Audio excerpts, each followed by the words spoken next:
Welcome back to HL Restorations Impacting Midwest Industries. I'm here with Charlie Penner, co-owner of HL. Hey, Charlie, thanks for joining us. Thank you, Steve. And we got a very special guest, Brad Burris with Gallagher. How are you, Brad? Well, Steve, thank you. All right. I'm glad you could join us today. We are wanting to bring Brad in to talk a little bit about what he does at Gallagher. Brad, but first, before we get into all that, I know you're pretty good friends with Charlie, and you've known him for a while. Share us a little bit of a story that you know about Charlie so we can share with the group. You didn't know I was going to do that, did you, Charlie? The meds? Starting there, yes. Nothing that I would like to... Nothing would you like to share? Share at this point, no. How long have you known Charlie, though? 15. Close to, yeah. Close to 15 years. And Oh, I didn't know Charlie, but I knew him through his ownership of a restaurant. Oh, He okay. got on State Line. Yep. All right. Well, very good. We'll get into what you want to share about Brad later. So far, he's getting off pretty easy. Yeah. So, Brad, give us a little bit of a brief background of your experience in the insurance industry and kind of what you're doing today. Sure. I've been in the business for, 35 years now. 26 of it on the brokerage side and 9 of it on the insurance company side, and underwriting, sales, and then management. Okay. And with Gallagher, I am a producer, which means I go out and get business and keep business. Okay. That sounds interesting. Very good. So, one thing that everyone is wanting to know, because so many policies are coming up for their renewals, as it relates to insurance, most business owners, they're wanting to know if they're going to experience increases in their upcoming renewals. Definitely. Anywhere from 5 to 10% for the medium to small size businesses. Much larger than that for larger companies. We're seeing increases in transportation that's been ongoing for about 2 years, where they're experiencing 30, 40, 50% increases year over year, and finding it difficult to buy umbrellas to a sufficient limit or tower. Other industries, construction, hospitality, healthcare, are all experiencing very high increases. Now, with the COVID-19 greatly impacting the income statements of small businesses because of the mandatory shutdowns and the temporary and partial openings, does business income insurance identify for their losses or not? No, because COVID is not a covered peril underneath a property policy. There are a number of class action lawsuits right now that are ongoing, but no, there is no coverage for business income. The second wave of COVID could impact the insurance industry is if companies failed to put protocols in place to keep their employees safe or their customers. And if somebody were happen to get sick or have serious complications from COVID, we don't know what impact that will have later on. So, why is it that the transportation industry, the construction industry, the hospital/healthcare industry, and hospitality, why are they currently being the hardest hit in the market? Well, we've got this interesting dynamic going on in our industry called social inflation, and it really started back in the 08-09 financial crisis, Occupy Wall Street. So there's this society movement towards the hatred or distrust of large corporations and insurance companies, and that's filtering down to the jury pools and to the trials itself. If you look at the top 50 jury verdicts of last year, it's 100% increase over 4 years ago. So plaintiffs' attorneys are challenging the insurance policy language. They're challenging the contractual liability. Plus, there's been a lot of loss in that space. There's been some nuclear verdicts on the transportation side where a fatality, which would usually cost 10, 15 million dollars. Some of them are running to 30, 50 million dollars. So construction, you've got construction defects, and in the healthcare, you've got med mal, which is very, very hard to place right now. So it's as much related to the verdicts and those kinds of things for the transportation as it is to the distracted driving. That's what I've always kind of thought. The distracted driving was what was ramping all this up, because you go down the road and the three people around you are all on their cell phone, and I'm not a real social media all the time person, and I'm just thinking, wow, how are you guys getting down the road? They're doing really pretty good, Right. Staying in the lane, right? But I always kind of attributed the huge bump ups to the distracted driving. Well, there's some of that, but there's also the aging of the drivers. The drivers are getting older right now.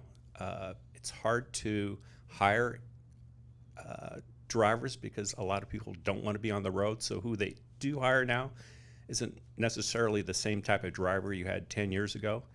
And then lastly, just on the tractors alone, the technology, even the cars that we drive to work and back, technology adds another 40% to physical damage. I mean, you can just bump your bumper, and what would normally be a $1,200 replacement or repair, you're looking at $3,000 or $4,000 because of all the sensors built in and all the electronics.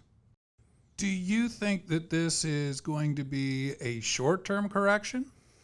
You almost have to go line by line, but let's just look at the broader picture of the insurance industry. The insurance industry enjoys an advantage that most industries don't, and that's that they have this tremendous cash flow, right? Claims usually don't, other than property claims, develop over a period of time. And what the insurance companies did, they used to take their excess cash and surplus and invest it. Well, bonds, the 10-year bonds I didn't look today, but 75 basis points, 30-year bonds about 155, 60 basis points. So they're not getting a return on their investment. So this is purely an underwriting-driven marketplace caused by, on the property side, we've had our 10th named storm going to hit Louisiana. We've got the fires, out in California. We had the derecho in Iowa. So, and hail throughout the Midwest. So the industry is experiencing losses, and they're just going to have to underwrite to get back to where they can be profitable again. So going back to the social inflation piece of that, is there not a cap? Can carriers not cap any of that, or is it just above and beyond, or how does? I get what you're saying, but the sky's the limit on a lot of that. It is. It's from an insurance company perspective, like your general liability policy, you probably have $1 million occurrence and a $2 million aggregate, meaning that you can have two $1 million incidents in a year. Okay, and then you have an umbrella that sits on top of that.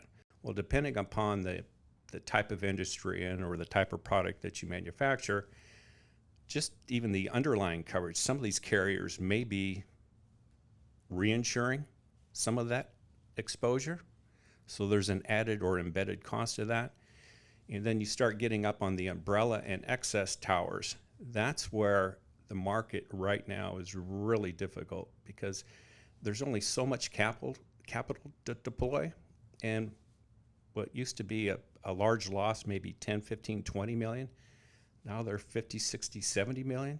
The MGM Grand Vegas shooting, that was $800 million.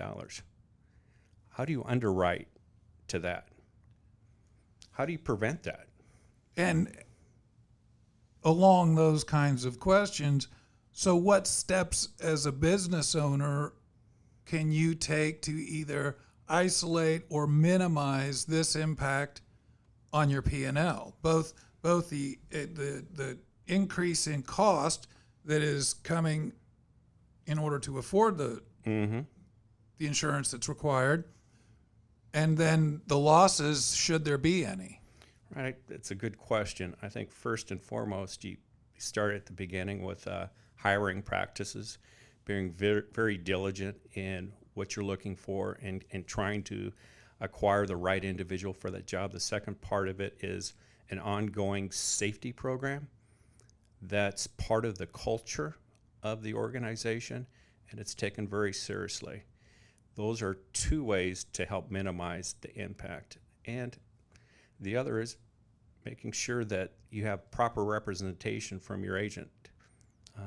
Each one brings a different skill set. Each one has different relationships with the insurance company. So that definitely drives some value to helping those keeping those costs down. Well, you nailed it, Charlie. Good job. You asked a lot of good questions there, buddy. You came prepared.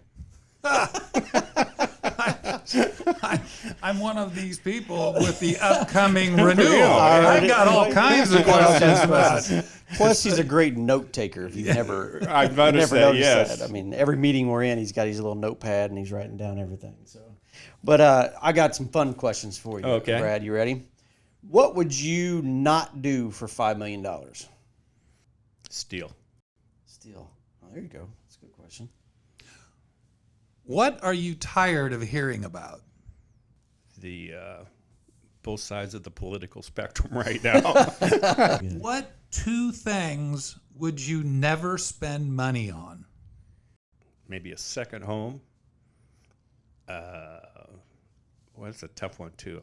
I like to spend money. I like to save money too. What's your favorite? There's not a lot that I wouldn't buy.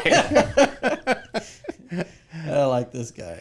What do you own that a lot of people comment on? My UTV. You got a UTV? What kind of UTV you got? It's a Yamaha. Yamaha Rhino? No, it's a Viking. Viking. All right. Nice. The 3-seater side by side. Yep. Very nice. I like it. So I have one more, and I asked this question previously, but I thought it was hilarious, so I'm going to ask it again. If you were given an elephant and you cannot give it away or sell it, what would you do with it? Keep it as a pet in the backyard. Hopefully you've got a really big backyard. And Start big a petting shovels. zoo. Oh, Big yeah, shovels. yeah, your wife and the neighbors are going to love that deal. Well, Brad, it's a pleasure. I'm glad you came out and visited us at the studio. Yeah, thanks for having me. And everybody out there, if you guys are wanting to get in touch with Brad, is it all right if we put your website and email address out there for him? Absolutely. Right here on the screen, folks. You can get a hold of Brad with the email and the website. Don't forget to share, like, follow. If you have any comments, please comment. Let us know what you think of the vlog. But Brad, thanks again, bud. Thanks for having me. All right.